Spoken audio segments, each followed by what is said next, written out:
All right, let's just jump right in. We're diving into an explainer of a case that has absolutely baffled investigators and, armchair detectives like us for decades. It's one of those mysteries where the facts we do have really just shine a huge spotlight on the massive gaping void of what we don't know. Welcome to the enigma of the Springfield Three. So, how do three adult women just vanish into thin air? Put yourself in the shoes of a detective for a second. You're walking into a house on a warm Sunday morning, but you aren't walking into a chaotic, messy crime scene. You're walking into a home that is literally frozen in time. I mean, how does a mother and two teenagers just cease to exist one summer night, leaving absolutely zero trace behind? It honestly defies all logic. Part 1. The graduation night. Let's set the scene.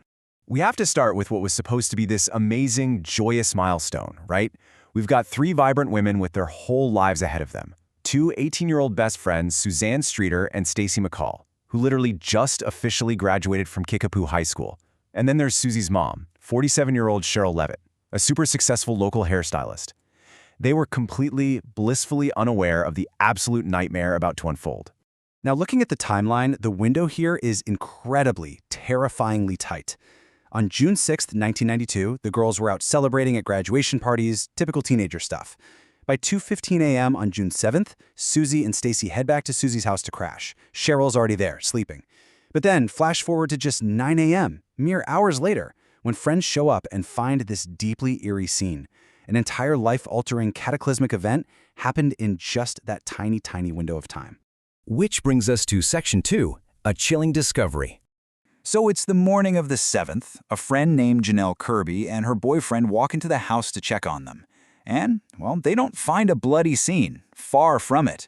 All three cars are still parked right there in the driveway. Inside, purses, money, keys, even clothes packed for a planned trip just lined up neatly, totally untouched. In the true crime world, an intact scene like this is actually way more unsettling than a chaotic one. Everything they needed to live their lives was just sitting there. They clearly didn't plan on going anywhere. And then there's the one and only witness to whatever went down, Cheryl's beloved little Yorkie. The dog was inside, barking frantically, super agitated, but, and this is key, completely uninjured. That frantic Yorkie is such an eerie detail, right? It's a huge indicator that something wildly unusual, abrupt and scary happened in that quiet house, something that terrified the poor dog but left it physically unharmed.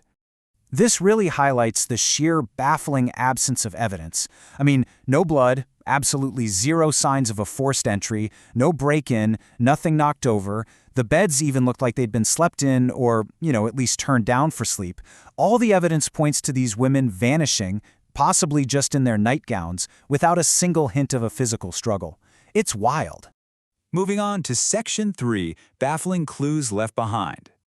Okay, so if you're desperately scanning this house for any sign of a struggle, there's one crucial detail. The only physical anomaly in the entire place was the glass globe of the front porch light. It was completely shattered. But wait, it wasn't just smashed on the ground. It was shattered while the light bulb itself remained perfectly intact. It's such a strange, isolated little detail, right? It feels like this massive puzzle piece. Did someone unscrew it, knock it in a weird way? And this leads us to what has to be one of the most agonizing, frustrating moments of the whole explainer. Thinking this broken glass was just, a clumsy accident from the night before, Janelle's boyfriend helpfully swept it all up and tossed it in the trash. Ugh. It's a tragic what-if moment. By sweeping up that glass, they unintentionally destroyed what might have been the absolute best forensic evidence in the case. Fingerprints, maybe microscopic fibers, all before the police even got there. Now, the response to this silent vanishing was anything but quiet. The FBI came in hot with a massive investigation. We're talking thousands of interviews. They literally brought out heavy machinery and dug up local farmlands and parking garages looking for these women. And yet, despite this colossal, totally exhaustive search, not a single trace, not a drop of blood, not a scrap of clothing has ever been found. Just nothing. Let's look at Section 4, 3 unsettling theories. Because we have this total vacuum of physical evidence, we have to rely on behavioral clues. Let's look at Theory 1, the armed intruder. Honestly, how could a single abductor control three adult women at the exact same time inside their own home without a struggle and without the neighbors hearing a peep? Was a weapon used to force them out in sheer terror? Or, and this is a genuinely terrifying thought, was a fake police badge used to convince them to just quietly comply? That brings us to our second theory, which is deeply creepy. The mysterious phone call. Remember how Janelle and her boyfriend were hanging around the house that morning, trying to figure out where everyone went? Well, while they were standing right there in the living room, the phone suddenly rings. Janelle picks it up, and on the other end, some unidentified guy starts making these highly inappropriate, vulgar, just gross and suggestive remarks to her.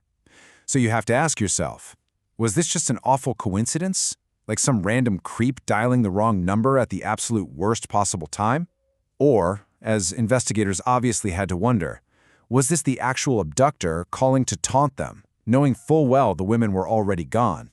And that leads us right into Theory 3, centering around a very specific, very bad guy. Local authorities eventually zeroed in on a man named Robert Craig Cox.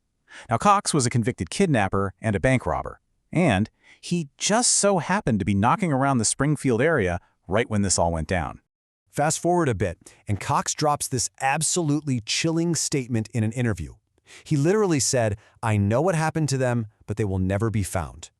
The huge question for us is how to interpret that. Are we looking at a convicted felon finally hinting at the dark truth? Or is he just a dangerous narcissist who's trying to grab some media spotlight by attaching himself to this famous unsolved case? Both are entirely possible. Finally, Section 5, an enduring enigma. Wrapping up our explainer today, we're basically left staring at a blank canvas where 3 lives used to be. This case is just so incredibly perplexing because it gives us almost nothing to hold on to. With the evidence inadvertently swept into the trash, the porch light globe gone, and a trail that's been cold for decades, you really have to wonder, will the truth about Susie, Stacy, and Sherelle ever actually see the light of day? Or did whoever pulled this off that summer night manage to commit the literal perfect, invisible crime? It's a haunting thought for sure, and it really makes you realize just how fragile our safety can be. Thanks so much for exploring this one with me.